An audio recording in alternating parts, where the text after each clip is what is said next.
So anyway, I want to take you through kind of a story and then end up with where we are today and why this is probably right now one of the most important times for all of us here today and how we can affect actually major change both nationally and globally. This was Louis Kahn. When I was a freshman at Pratt, the first lecture I went to, like the first week of school, just like this, Louis Kahn came to talk to us. And I didn't know anything about architecture, but Louis Kahn went up to the blackboard, and the guy could take two pieces of chalk and draw simultaneously with both hands different things. So, I mean, we were like, you know, freshmen, we were like mesmerized by this guy. Anyway, he got up there, and simultaneously with both hands, he's drawing straight lines on one side and a kind of a burst, a light burst on the other side. And his back is turned to us the whole time. He never didn't turn around to even greet us when we walked in. He was looking at the blackboard. And then he started drawing.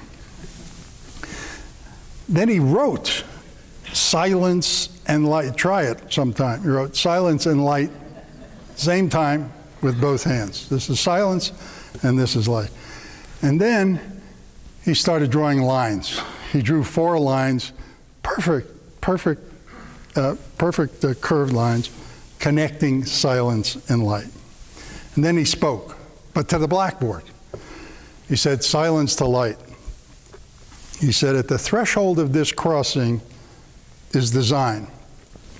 And he wrote design up there. And he said, design is a calling on nature.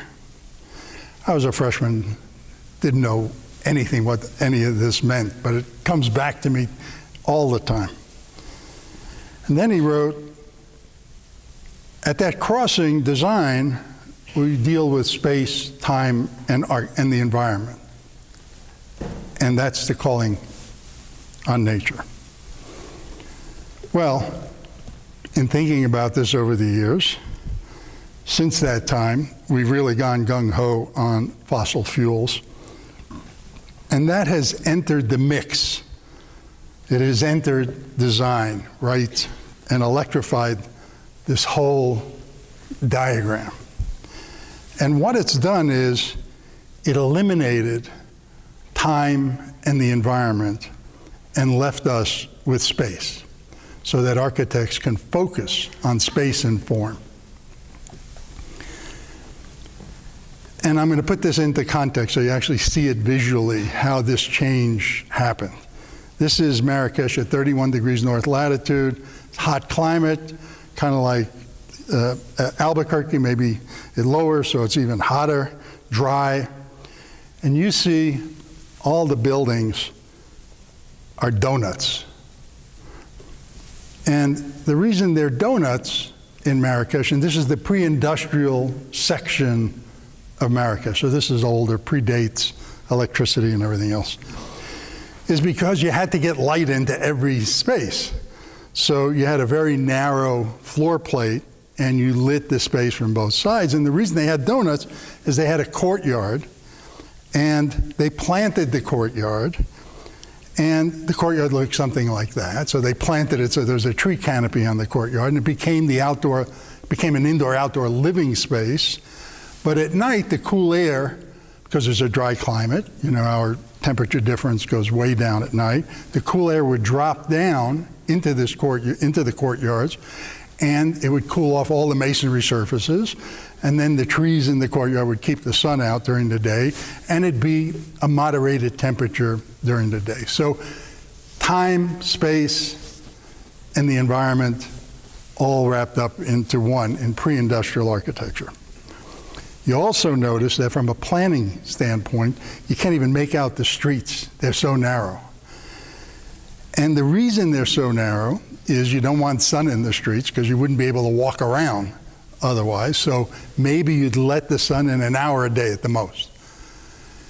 And again, at night, the cool air would drop into these streets, cool off all the masonry surfaces because everything was masonry in Marrakesh.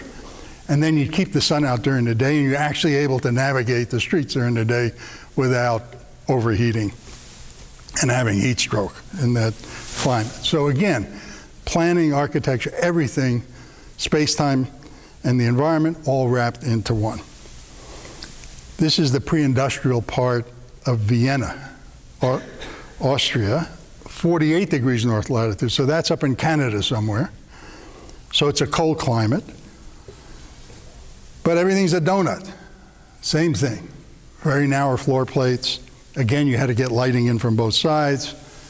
But the difference here is the planning. The streets are much, much wider because now you're in a cold climate. You want to get the sun into the streets. You want to get the buildings oriented right. So a typical building at that time would be a masonry building. It would have very high floor to floor. You can see a person there, young woman. You can see the floor to floor is like 20, 30 feet high. Vertical windows, bearing walls. So you had vertical windows. You had to bring the structure down on the bearing walls. You had vertical windows so you can throw light in. The higher the floor to floor, the higher the windows, the deeper the floor plate that you could do. And here's inside of typical building. Okay, so here's Toronto at the turn of the century. Roughly electricity came in right around 1900. And so here's 1891, right around that time. So these buildings are all pre-industrial. So you could see there's a person there. You can see again, 20 foot floor to floor, vertical windows, bearing walls. Now, keep your eye on the Flatiron building to the left. We go from there to 2010. The Flatiron building stays. But now look at the building right across from the Flatiron building, the brick building. Flatiron building is a 4-story building with a half kind of basement and an attic space. So it's roughly 4 stories, 4.5 stories. The building across the way, the brick building, is a 9-story building. Floor to floors come down. Look at the length of the depth of that building without windows. So at this point, floor to floor came down. You have big boxy buildings. We could climate control everything. We could make them out of glass. We can bring light into the interior spaces, so we didn't need donuts anymore.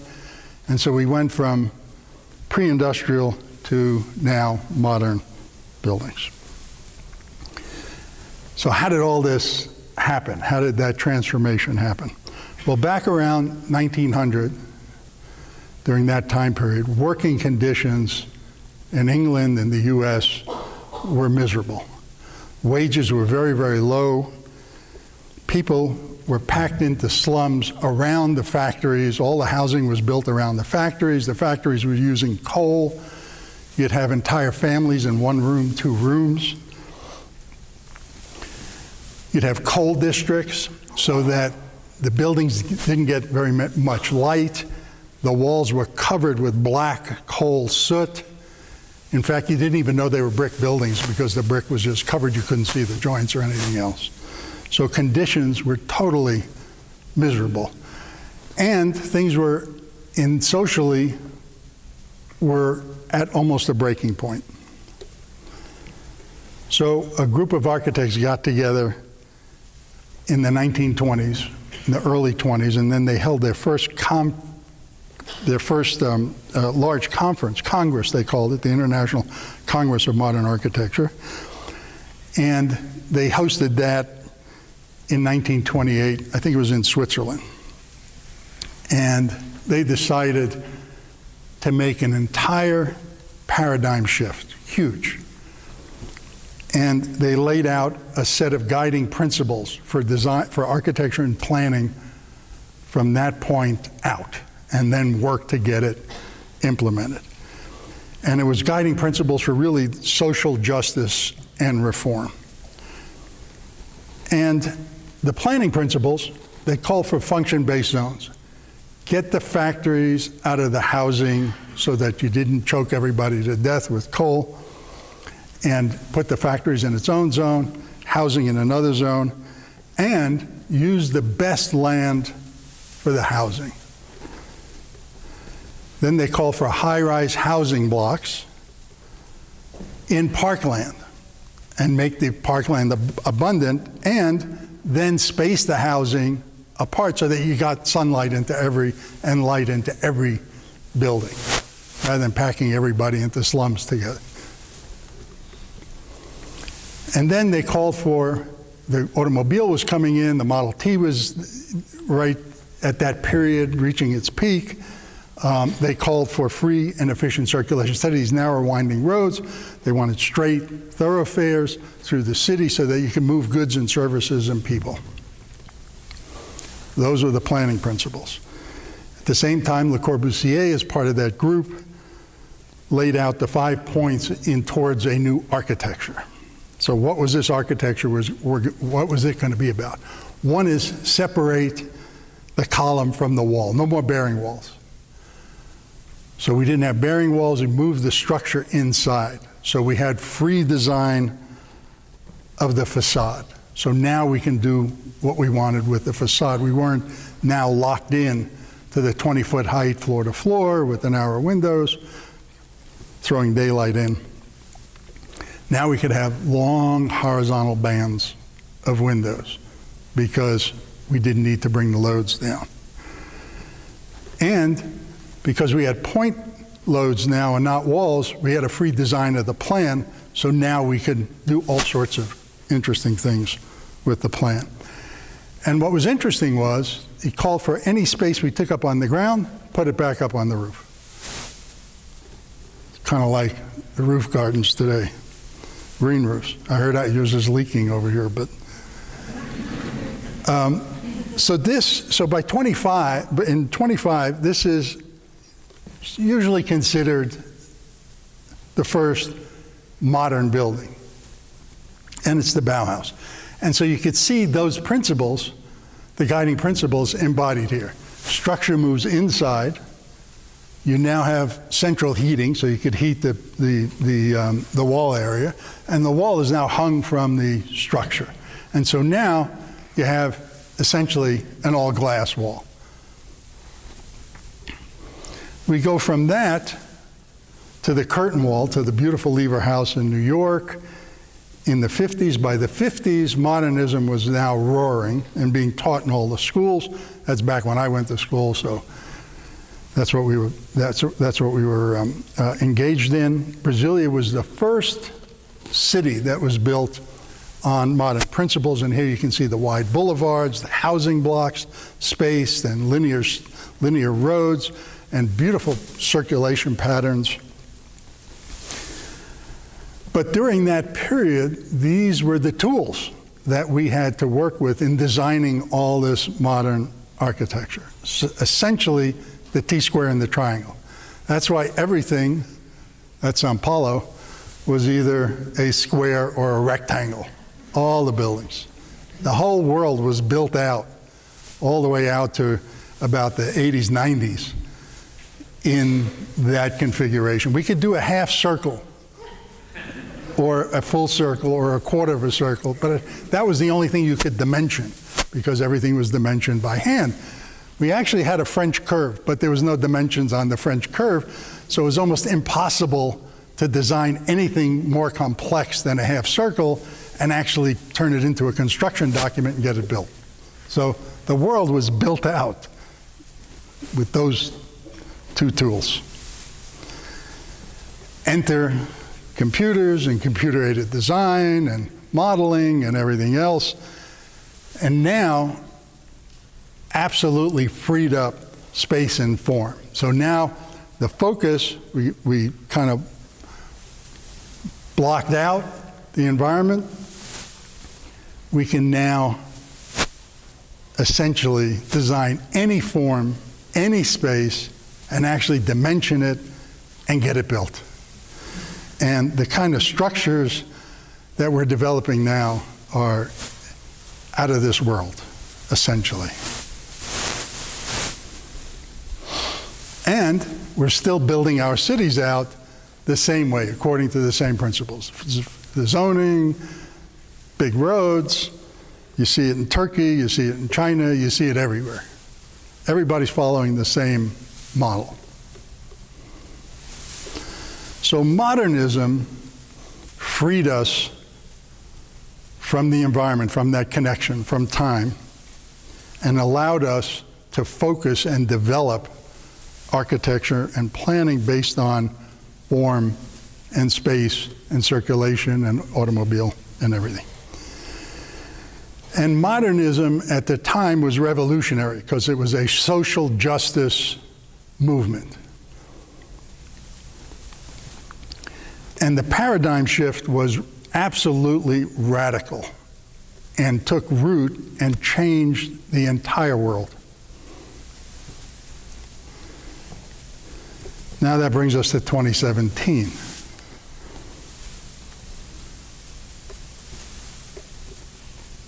We need a new paradigm shift. And this one needs to be as radical and revolutionary as the modern movement. And we have a time constraint. And I'll go into that in a minute. So why do we need this paradigm shift, and what is this time constraint? What is this all about? Whoop, let me go back. So I grabbed this off of the NASA website before they take it all down. So this is the average temperature, and the red dot is where the temperature is at today. So that's where we are now. We're actually now at 1 degree C above pre-industrial levels in terms of temperature rise. Now you can see all those bunched up below the red one. There's a whole bunch in there, and the one to the left where you see a big rise, and then you see them all bunched up to the right, that's 1998. Let me see. Can you see that? Yeah, so that's 1998. You remember in 2000, 2001, 2002, all the contrarians were saying, there's no more, global warming has stopped, and the models project it to go up. Well, the models stair-step it up. Goes up, you have an El Nino, it goes up, El Nino leaves, but the temperature stays still high. You get a bunch, you get another El Nino, it jumps up again, temperatures stay high, it goes up like that. But in order to get non-action, the fossil fuel industry and other interested parties, from 1998, from around 2000 on, said, planet's not heating, models are wrong, scientists said no. We then got into fake science and all sorts of weird things. But anyway, 3-4 years ago, again, the stair step is over. We had an El Nino, goes up. Now even without an El Nino, it's going up. So the going up now is really dramatic. You haven't heard anything more about the planet's cooling or not warming. Now we know the planet's warming, but it's not us. So that's the new mantra. But what the scientific community told me quite a while ago, Jim Hansen was on a panel that we had. Jim Hansen said at about 0.8 degrees C, warming above pre-industrial levels, about 0.8 to 1, you're going to start to see what this thing is going to look like as the planet warms, because that's when you're going to notice changes happening. And boy, have we noticed change happening. That's actually New Hampshire. That's a while back when New Hampshire flooded. Warmer air can hold more moisture. So when it rains harder and faster and more rain, drenching rain, and we get flooding. And we now had flooding, Harvey in Houston, 38 people and counting that passed away. We've affected 6.8 million and still counting in Louisiana. That'll add to that number. At the same time, last week and this week, that this was going on, halfway around the world, Nepal, India, and Bangladesh were experiencing the same type of historic, unprecedented monsoons. And Mumbai was totally flooded. In that area, 1,200 people perished, and 41, because it's a much larger area and a lot denser, 41 million people so far have been affected. We have our own things to worry about here in the Southwest, and that's drought, dry areas. As we get drought, as the temperatures rise, we get a lot of moisture loss from our forests, so we get forest fires in the mountains, and these then become now mega fires because they're so dry. Our water table is going down. This is one of the reservoirs 2 years ago. On the coast now, we've got to worry about sea level rise.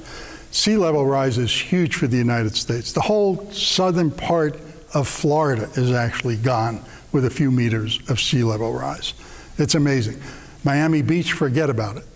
1 meter, it's totally gone, because the under what it's built on is like Swiss cheese.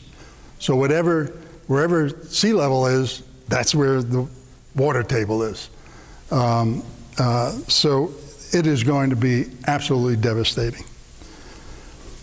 We're losing coral reefs around the world to warmer temperatures, and the new normal is going to be really hot. This year has been absolute records everywhere. They had to develop new colors for Australia. It got so hot this year in Australia for a period of weeks. And Albuquerque is no stranger, and this is the projections for Albuquerque. Currently there are 63, something like that, days over 90 degrees. And that's projected to go up to 139 days over 90 degrees. Business as usual. So this is if we keep doing what we're doing by 2100. Not only that, but I just discovered that Albuquerque came in second for the biggest difference between rural temperatures and the heat island effect in the city. I can't remember, I think one was New York maybe. But anyway, is number 2. And the average temperature difference between like Bernalillo and that area outside of the city and inside the city is about 5.9 degrees during the summer, and could go up as much as 22 degree difference. That is enormous. And there's a great series in the New York Times a few months ago, Mexico City sinking.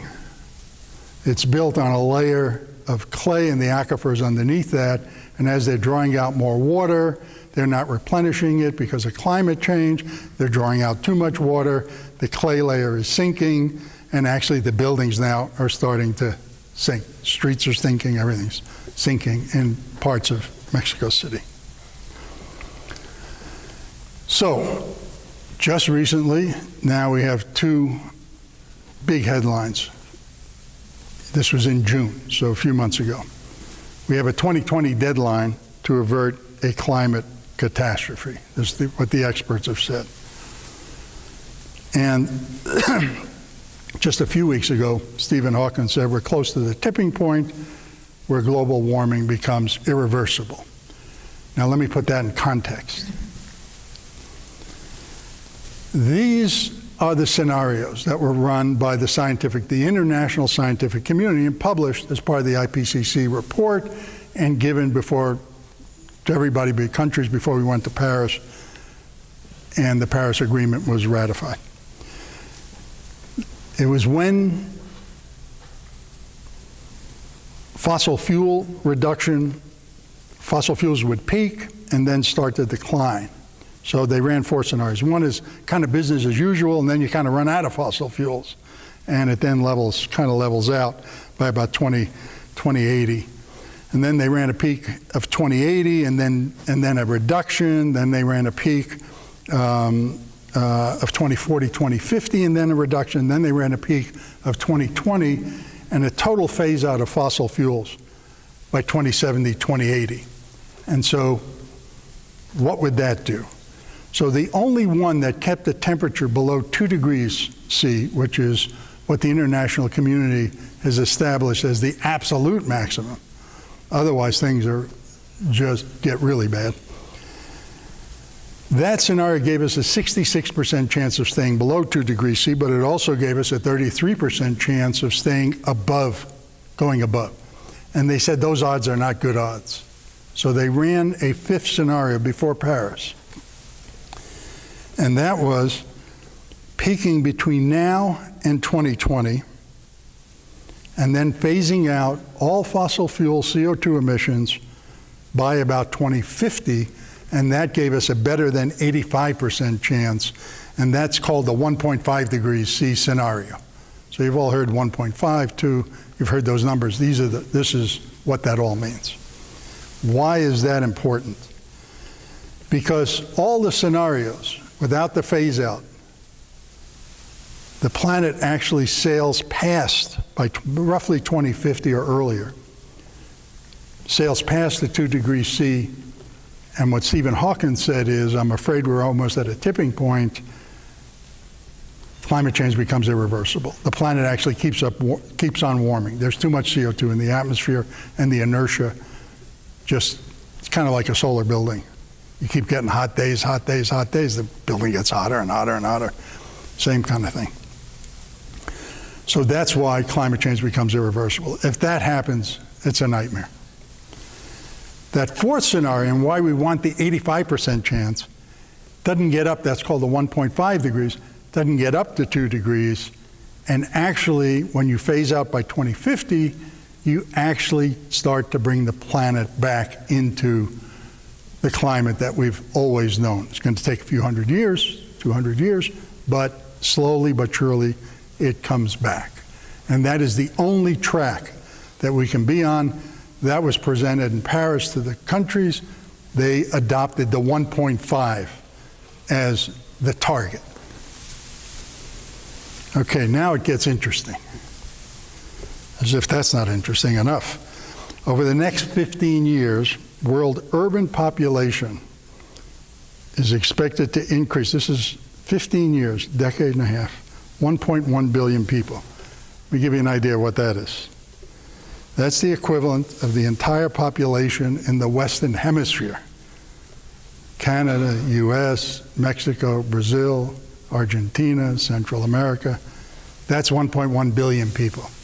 We're going to build that out for 1.1 billion people in 15 years. Unprecedented. Let me put it another way. That's an urbanization rate of 1.5 million people a week. That's building either a new city of 1.5 million a week or expanding cities by 1.5 million a week. Now, 3 days ago, why I said all sorts of slides have gone into this thing, you're going to see what's going on here. 3 days ago, we went to a lecture and heard that the World Economic Forum just announced that we're urbanizing at the rate of 3 million people a week. We double that. Now, we're still waiting to hear back from the World Economic. We want to know where the number came from and all that kind of stuff. But that was presented in Davos in Switzerland. If that's the case, we know population and we know urbanization is progressing at an exponential rate. That means it starts out slow, you get a doubling, it goes up.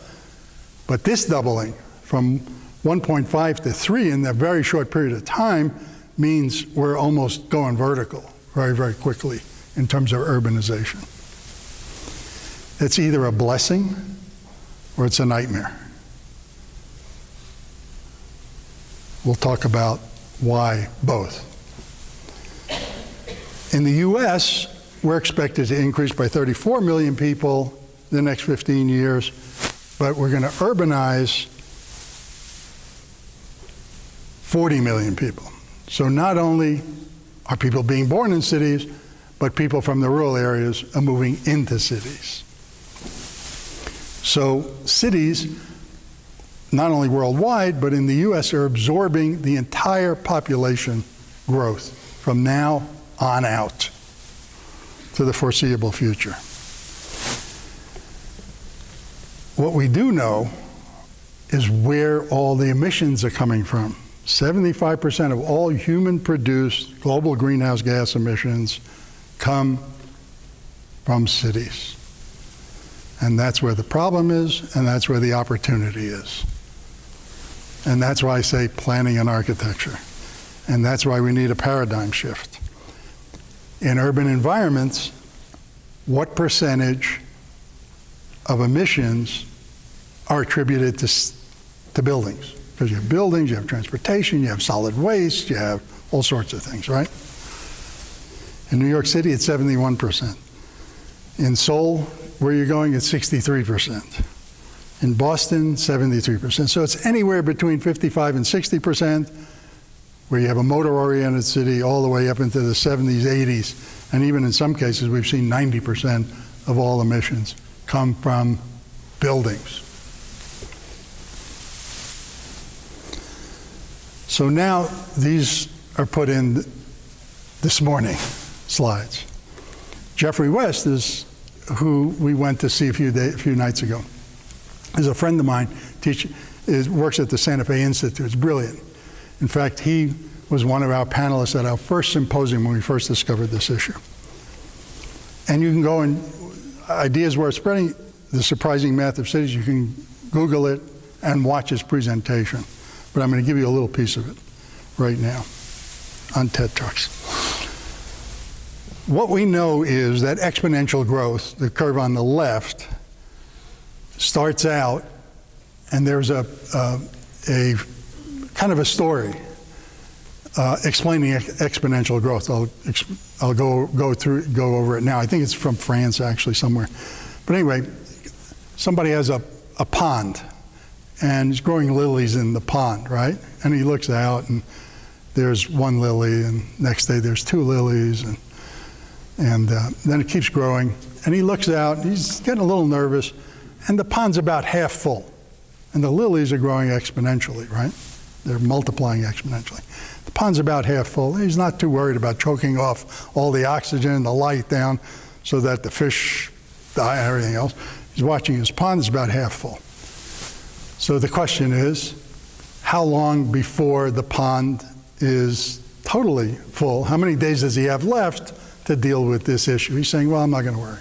Well, he's got 1 day left. Because when you reach 50%, the next doubling is 100%. So it's 1, 2, 4, 8, 16, 32, 64. The numbers get big. When you get to 50%, it's the next day. So that's the exponential curve on the left. You can't keep growing exponentially without having a collapse, a total collapse, because the numbers just get too big. Okay? So on the right, you have a collapse. This is well known. This theory is well known and proved out. Okay, what Jeffrey went into was fascinating. He said, here's an exponential growth curve. He said, before you reach a collapse, and we've seen this everywhere, in oil. Remember peak oil way back? We had an innovation, fracking. What the innovation does is before you reach a collapse, it extends out the time. Now we got more oil, we're going to drive around more and everything else. Okay? So you get an intervention and an innovation, and it now extends out the time, but you're still growing exponentially. You start out small again, you grow, and you're going to collapse. Well, now, before you collapse, you need another innovation, and we're good at that. So now we get another innovation, and goes up, but now it's going up. The time frame is a lot shorter, so we need another intervention really quickly. And then we get another intervention, but now these things are coming fast. So before you get a heart attack, you're going to have to invent every day, and then every few minutes, or whatever. So that's what this looks like. And we can see it in all sorts of things, and I'll show you in a minute. This is urban population blue. That's rural. You can see urban population, 1850, it's a few million. goes up, passes 1 billion in the 60s, and now look at the curve. It's an exponential growth curve. And we're at 2000, and now what we're seeing is it's not going out that way. Actually, if this thing from 1.5 million each week to 3 million, that's going up really steep. And then, so this morning, I plotted this, taking that whole Jeffrey's analysis, and I plotted Houston, okay? This is Houston population growth. And you can see it started out in 1860, by the time it got to 1940, now the knee of the curve, and now you're at an exponential growth rate, okay? Then I plotted major floods, Houston floods, the years when there were major floods.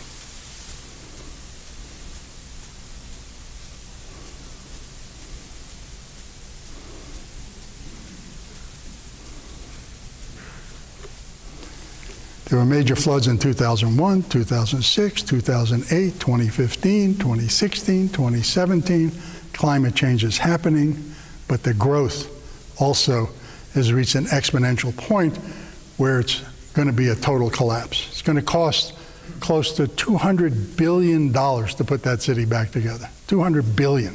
It's unbelievable. And then when's the next one? So how did this happen? Well, in 1935, after the first flood, they built 2 huge reservoirs. So they moved the curve out. That was an innovation, an intervention. They moved the curve out. Now they bought time. Okay, there's another flood. So now they have all these bayous running through the city, and they're flooding. So now they channelized them, built up the walls, got rid of the water faster, built up the walls so they could hold more water. Between the 50s and 80s, they channelized everything, concreted it over. The great thing about Houston is there's no rules in development. Whatever you want to do, you can do. You want to cover the entire lot, you cover the entire lot. You know how we have, well, you can only cover so much of the lot. You have to have some green space. You have to let things percolate back. Not in Houston. Houston, anything goes. You want to put a factory, you want to put a chemical plant right in the middle of housing or build a housing around it, you can do that. Whatever you want to do, you can do. So they bought some time. Whoops. And that was it. Once you hit the around 2000, climate change is happening, storms are more frequent, heavier rains. Now they're out of luck. So now it's going to cost $200 billion to build this thing back. Are they going to build it back the same way? If they build it back the same way, you're going to have $200 billion price tags every few years, and it'll be unsustainable. And the president goes down, oh, we're going to help you out, we're going to do all this stuff. They're going to pass a $5 billion. Not going to do much. Okay. So what we need is a huge, I mean a transformative paradigm shift in architecture and planning. It is the only thing that'll solve the problem. The problem is cities, is urbanization, is how we build it out. The solution is cities, is urbanization, is how we design and build it out. The only thing that's going to save us from climate change is architecture and planning. End of story. No other thing is going to do it. It's you and me and our colleagues all over the world. That's what's going to get this done. Now, okay, where are we? Is there a transformation happening? Have we begun a transformation? The issue is, remember that peak and then drop to 2050? We have to peak globally between now and 2020, 3 more years, and then start an emissions drop, start phasing out fossil fuels to 0 by 2050. So what's happened? In 2003, we discovered the issue, and we discovered that we were part of the problem. We didn't know how big. We thought it was big, but we discovered it. So we issued in 2006, we then knew it was big, and we issued the 2030 target and said, look, we got to design to carbon neutral by 2030, because we knew roughly, we didn't know it was 2050, but we knew roughly in the second half of the century we were going to have to phase things out. So by 2030, all buildings coming in carbon neutral. So this started in 2006. Immediately adopted by the Conference of Mayors. The AIA, God bless them, adopted it the day we put it out there. Unheard of in the history of the AIA adopting anything that fast. But they adopted it. And they said all architects need to do this. So they started a 2030 commitment. And if you look at the list, it's impressive. Every major firm is on the list. There's 400 architecture firms, which are monitoring their buildings. They're designing to the targets. Are they meeting the target? No. Are they getting there? Yes. They're already at 38%, something like that, on the way. So they've dropped down actually quite a bit. All of a sudden, districts have sprung up all over the country, 20, 30 districts, going to a 50% reduction in the whole district, transportation, building, energy consumption, everything, water consumption, everything. There are now 17, New York is the next one, coming out in a few weeks. You can't pick up a magazine without talking about sustainability, energy consumption, emissions, climate change, suburbia. You have Greenbuild, you have CNU, books are coming out. I mean, it's all over the place. Does that mean we're all doing it? No. But does that mean things are shifting? Absolutely. There was nothing in 2006. California has a zero net energy code in 2020 for all residential buildings, new buildings and major renovations, built in the entire state of California. It'll absorb about 20-25% of the entire population growth of the US. That's how much California is growing. And by 2030, they want to have a zero net energy commercial building code. We're telling them you got to have a zero net energy commercial building code by 2020 also. And we're working now to help them develop that code. Make it voluntary initially, but really push it. So here's our building codes, which regulate how we build, except maybe in Houston, but this is typical. For residential buildings, the 2015 code is all the way down from a typical building. The 2006 code, the 2015 code is on the scale of 100 being an average building. In 2006, built the code. ZNC being carbon neutral. We're already down to 52 on the scale, halfway down. Title 24, 2019, which is coming out, has an efficiency bringing you down to 45, and then with on-site renewables, this is not off-site, there's just on-site renewables, getting you down to about a 24. So they're moving very quickly down to ZNC, and the number of cities now have ZNC codes. In California, Santa Monica has one, for example. On the commercial side, our entire building stock in the US in 2003, we pegged that as 100. Zero net carbon. The entire building stock in 2012, when CBEX was done by the feds, moved down from 100 down to 84 on the scale. So the entire US building stock is getting more efficient. The 2016 code is down around 52. Title 24 is below 50 already, is down at 48. And Title 24 2030, which we want to move up, is going to zero. So the codes are moving in the right direction. In 2005, we were at the maroon line. We were at 40 quads of energy in the US for the whole building sector. That's how much energy we used. And the projections were that we go up along that line over 56 by 2030. That was the projection in 2005. Dick Cheney came out, he had that private meeting with all the utilities, didn't tell anybody about it. And then it finally got into the papers, and they were projecting like, I think 1,200, 1,300 new power plants needed in the US, and they were going to start building them like crazy. You got together secretly with the power sector. Everybody went berserk when they found that. Anyway, since that time, 2007, 2009, 2011, 2013, those are projections. In 2007, from 2005 to 7, actually we didn't go up. We kind of flatlined out a little bit, but then the projections were we were going to go up, but not that much, not as much. 2009, we actually went down energy consumption in the building sector, and the projections were, well, we'll grow, but not that much. 2011, we flatlined out. The growth came down.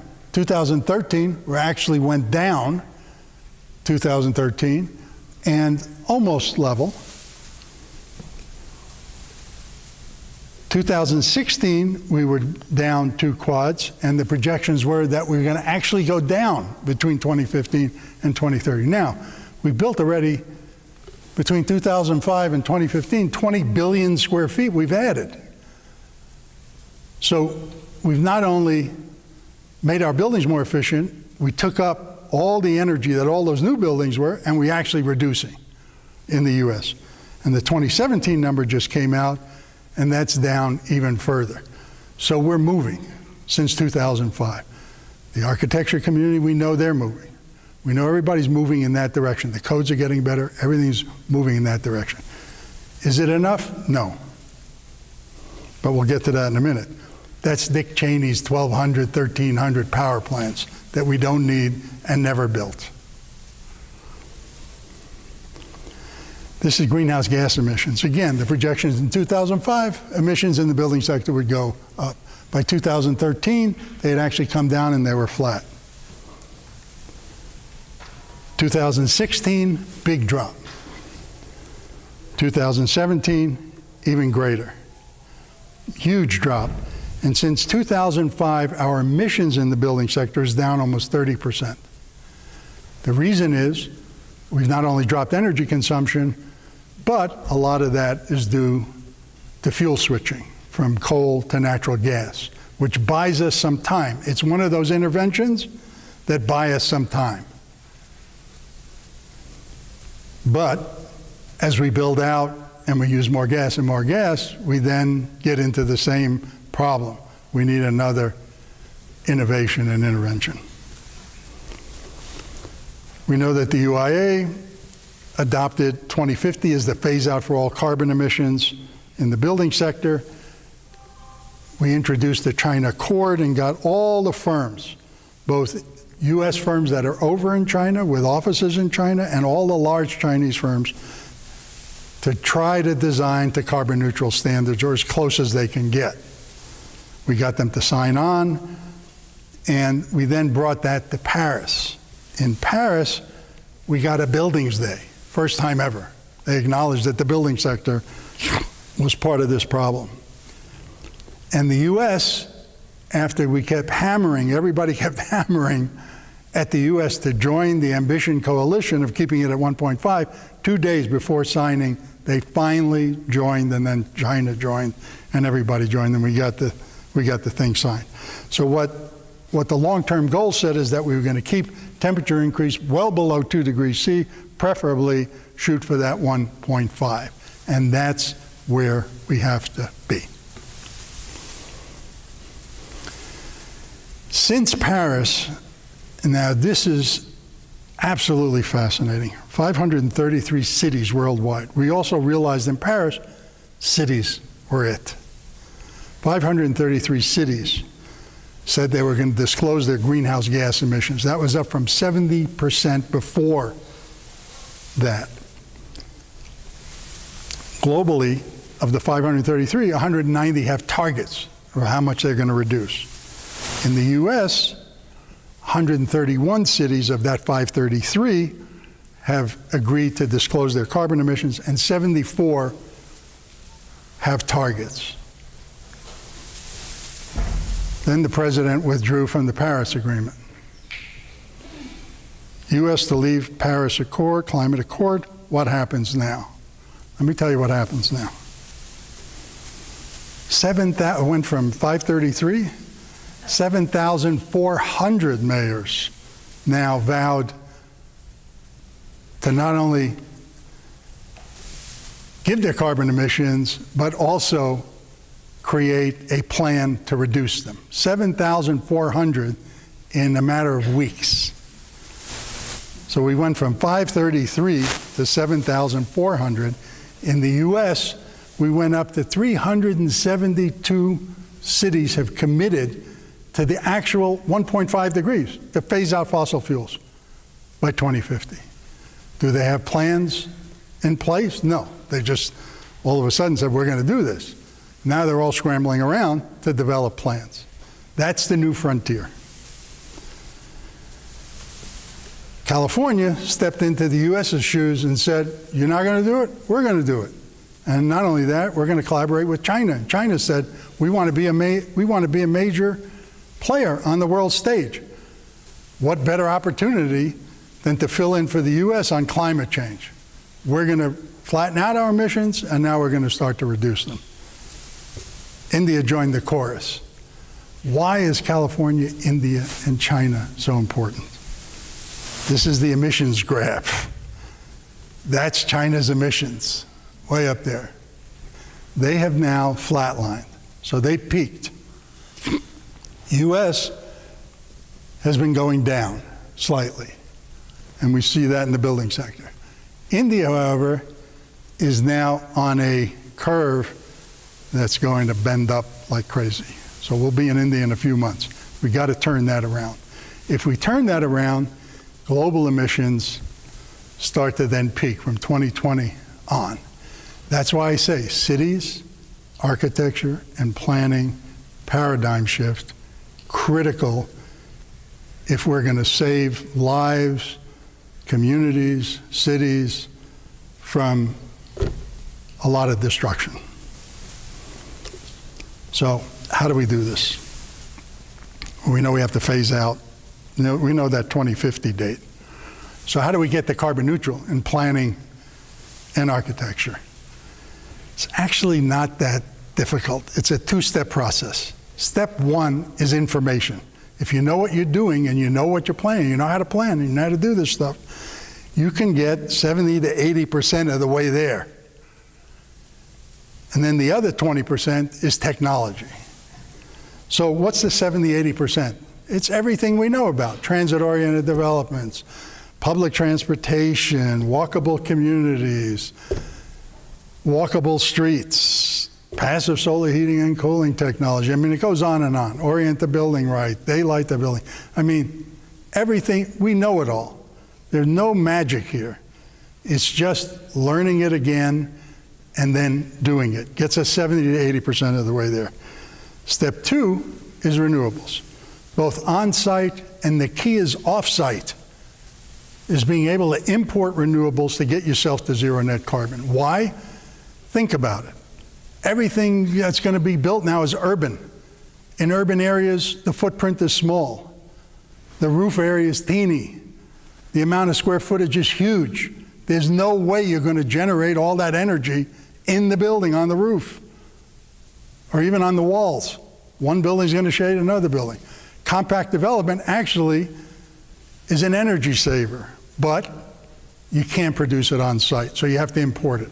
So if you don't allow to import it, we get this utopian idea every building's going to produce all its own energy. It's insane, especially since every building, 99% of the buildings can't do it.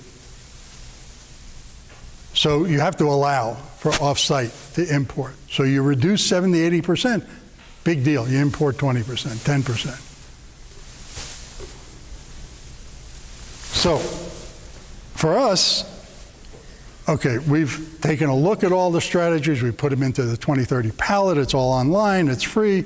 It's a whole litany of strategies that you can use. The great news is there's all these programs now. Sapphire, real-time simulation. Sapphire, you're designing a building, you turn it, you put glass in, gives you, are you meeting the targets, are you below the targets? It's a little dial that goes up and down as you're designing. It's like a computer game. You get down into the green, you're good. You go above it, you're in the red, no good. Bad decision, turn it the other way. 360, Insight 360, the same thing. Edge now, in 121 countries, I think, is another program for all the developing world to get to zero. The problem is, the bottleneck in all of this, I'm sorry to say, is academia, is you guys. That's the bottleneck. This is not happening in where? In design studio. If it doesn't happen in design studio, it doesn't happen. If it's an adjunct course, it's absurd. It has to happen in design studio. You need a paradigm shift in every professional school in this country, and you need to do it quickly. So we need to transform design studio. What we need is, if you're an instructor, just give the problem out. If it's housing, okay, it's housing. You have a whole program, everything else. Just say, get as close to carbon neutral as you can in your housing. If you're an instructor, you don't even have to know how to do it. Let the student go out. You go on the internet. You could use Safari. You could do a million things. You don't have to know anything. Just give the damn problem out as one of the criteria. You got to make the building stand up. Well, make it use no fossil fuels also. Okay, to help you guys out, we're running a student faculty design competition called Innovation 2030. Starts the day you walked into school today. We're going to give you, we have only 3 criteria.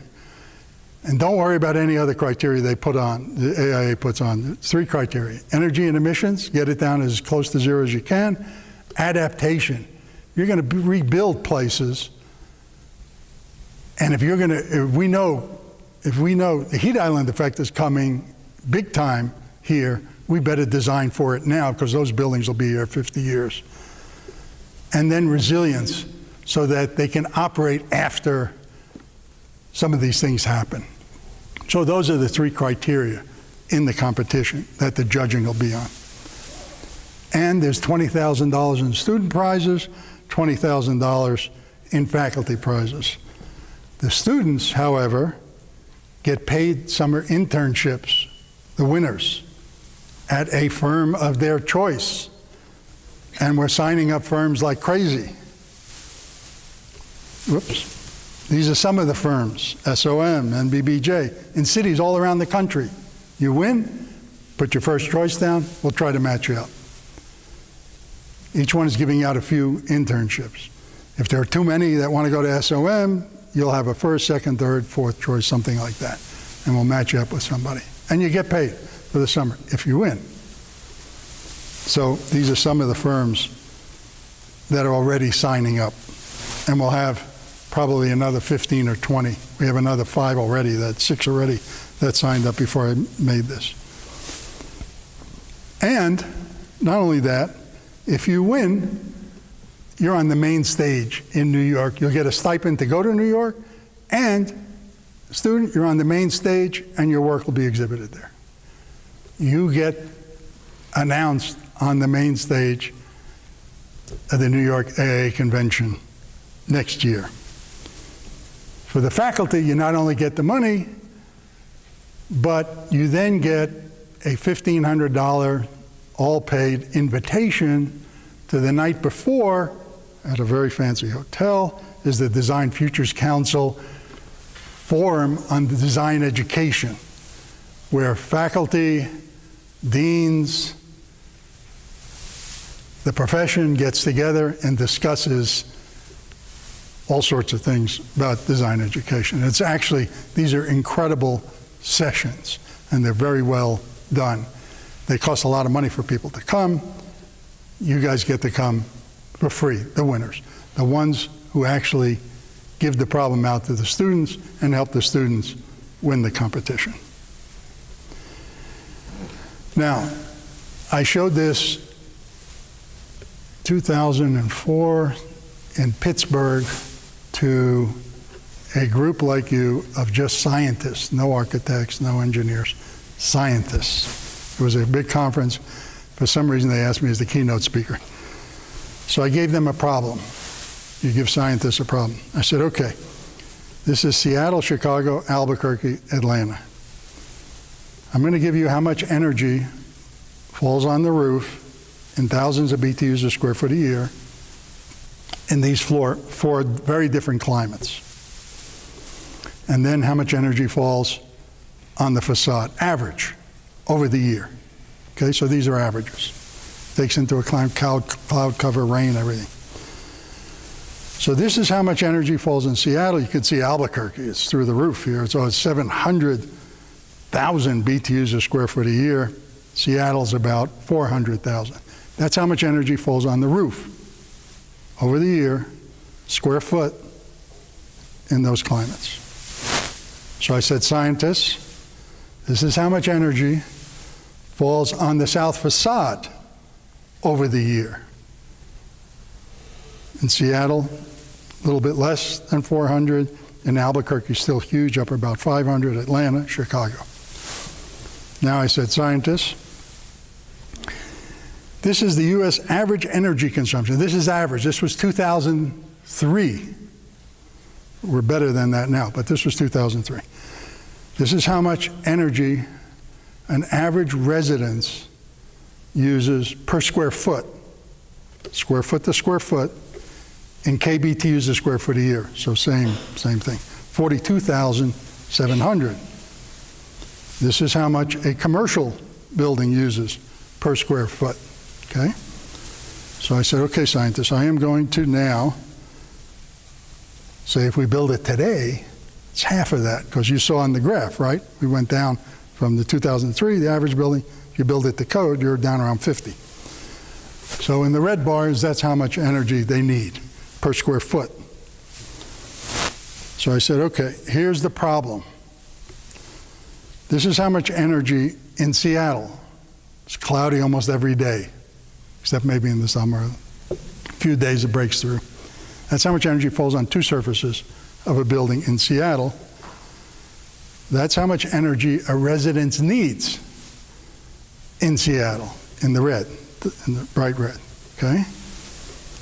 Now, scientists, and we know that that's intermittent, south side, it's intermittent energy, okay? So it doesn't all come at the same time you need that energy in the little red bar. Raise your hand if you can't solve this problem. So now I ask you the same question. Raise your hand if you think, given Tesla and all this other stuff that's going on now, raise your hand if you think you can't solve this problem. You can't solve it? Did you say can or can't? Can't. Can't. Oh no, you can solve it. Okay, good. Even she could solve it. Okay. It's not rocket science. This is the key. So, I hope you enter the competition. I hope each faculty member gives that additional criteria. Don't change the problem you give out today or tomorrow. It's a hospital, it's a house, it's a coffee shop, whatever the problem is, design it carbon neutral. That's all. And if you don't know any, let the students figure it out.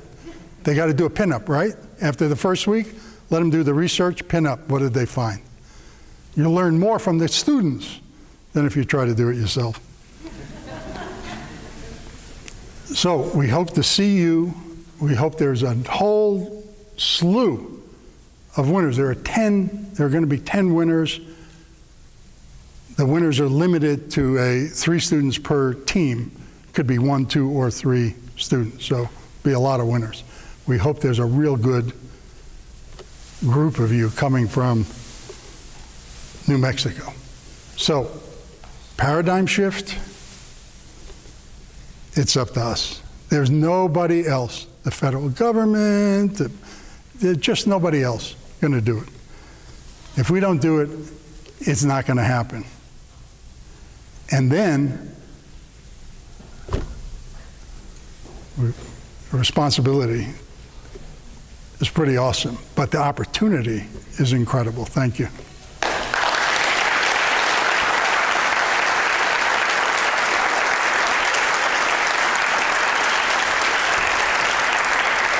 Welcome to Crossroads. questions? Yeah, we can take a few. So we're going to take a couple of questions. I just wanted to mention something myself. I was on the jury of the previous version of this competition last year, and I found it very difficult to find winners because it was so complex what was expected of the students. And the really wonderful thing about this version of the competition is that it's set up to make it much more viable for students to take on those three primary issues. And I really hope that a lot of you take this very, very seriously. It's a design and ideas competition. It's not a numbers competition.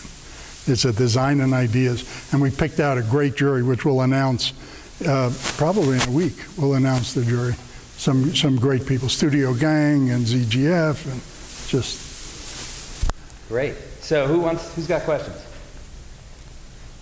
Don't be shy. Catherine. Do you see a role for landscape architecture? Say that again? Do you see a role for landscape architecture? Absolutely. One of the reasons given for the extreme flooding in Houston is that they paved over everything. They didn't landscape the area. They didn't use pavers with spaces or permeable paving, things like that. Heat island effect in Albuquerque. We know that the tree canopy is critical to reducing the temperature in the entire city. So there's all sorts of landscape architecture is key. When I say architecture, I'm talking about all the architectures, not just architecture, building architecture, but all the architectures. Absolutely critical. And if you look at the 2030 palette, a lot of I would say half of the elements on there have to do with that landscape architects are responsible for. Another question. Back there. So this is really inspiring. Definitely. One of the questions I have is we can design or have ideas about what we want to do, but when is the shift to where it's cost effective for clients who want to Right. The do our ideas? question is cost effective, and what about the clients? It's a great question because I get that question every single time I give a lecture. But usually it comes in a different form. It comes, my client doesn't believe in this stuff and doesn't want me to do that.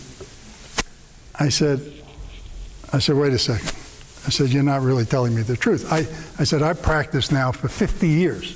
I've never had a client come over and say, Ed, look, I don't want you to save me money on a monthly basis.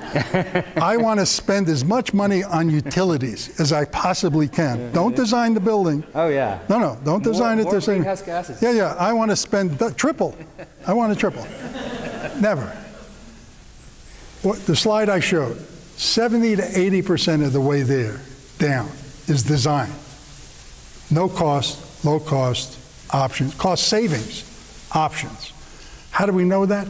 We know it from the 70s and the 80s during the solar movement. The DOE gave out millions of dollars for architects to design buildings at no additional cost and see how far they can get down. Everyone was getting down 60, 70, 80, 85%, just design strategies in terms of energy consumption. So we know we can get down that far. The rest is on-site renewables, yeah, cost something. But now, payback is good. You know, at the price, back in the 70s, you couldn't afford one collector. Cost a fortune. Now, you can buy them at IKEA. They're giving them away. You want a panel? Here's a bunch of panels. Can you take them off my hand? They're so cheap. Now, the key now is storage, obviously. That's somewhat expensive, but if you tie into the grid and you have good policy where they're actually paying you because they don't have to build a power plant to generate electricity, the payback is really quick, so it pays. And now there are, I don't know how many loan programs that you can get money to do this stuff, and there's on-bill repayment. Means you don't even have to put out a penny. Stick the damn collectors up, and the money you save goes to pay off the collectors. So there's no excuse at this point, or any rational excuse, for not designing to zero net carbon, which means then if you pay, what, half a cent more to buy renewables, you start forcing the utilities to build them if you opt into that. So anyway, that's a great question. Get it all the time. Answer is always the same. Let's take one more back there. What's your opinion of what's going on Central, the transportation project, ARC? You know, it's the first time I drove down Central in I don't know how many years, and it's all, I don't know what's going on down there, so I have a hard time. It's a rapid bus, Oh, is it? and it's been very controversial. A rapid bus. A rapid bus. Yes, with dedicated lanes. Interesting. There's been some controversy, let's say. There's been some anger, frustration, partly funded by a particular company that you might have heard of. Well, bus rapid transit in developing countries is becoming a viable option to reduce congestion in the cars. You remember the curve, right? And then an innovation. And then, okay, so what's happening in cities? In cities, cars are congesting everything, right? I can show you some cities. In China, it's outrageous. In India, it's unreal, stuff like that. In the US, the kids now, the next generation, don't want cars, right? They want to use public transit, they're coming in. Cities now have to adapt to that. Yesterday, there was a guy from Ford Company on, our companies are in danger because we're urbanizing so quickly and the cities don't want cars anymore in the cities. And if that's where all the growth is going to take place and everybody's moving into cities and the population's growing, we're not going to be able to sell our cars. So what are they doing? They're trying another innovation and intervention before they collapse to move cars around more quickly so that people don't get totally upset and want to buy cars. So that's the way. So that's how that thing works all the time. But I think, and they're banking on electric cars, and they're banking on hopefully renewables generating the electricity for those cars, so they reduce emissions. We'll see what happens with that one. But that's a perfect example of that curve where the car companies now have grown so fast. There's so many cars out there. There's now total congestion. There's going to be a collapse in cities, and they're going to move away from cars and toward public transportation. And the car companies are now freaking out about keeping their products going. All businesses grow exponentially, and at some point they die. Pretty much everyone. Then the new ones come. Same thing happens. They do interventions or innovations, they keep going, but at some point they've got to innovate so quickly that they can't, the next guy comes along, and it's some whole new paradigm. That's what we need in architecture and planning and city development. In 30 years, we got 30 years to solve this problem actually, but we need to be on the downside. So we don't have to do it tomorrow, every city needs to be this. It's 30 years. In 30 years, Albuquerque will look totally different. Oregon, I went back to the University of Oregon to give a lecture 25 years after I had been there. I hadn't been back. I didn't recognize the place. So we have plenty of time. Houston will be rebuilt, $200 billion. Hopefully they'll rebuild it now in a whole different way. We'll see what happens. They have an opportunity. If they don't, they'll experience another major, maybe the one coming right down the pike now. They'll experience another one and be wiped out again if they don't do it right. Thank you, Ed. Thank you.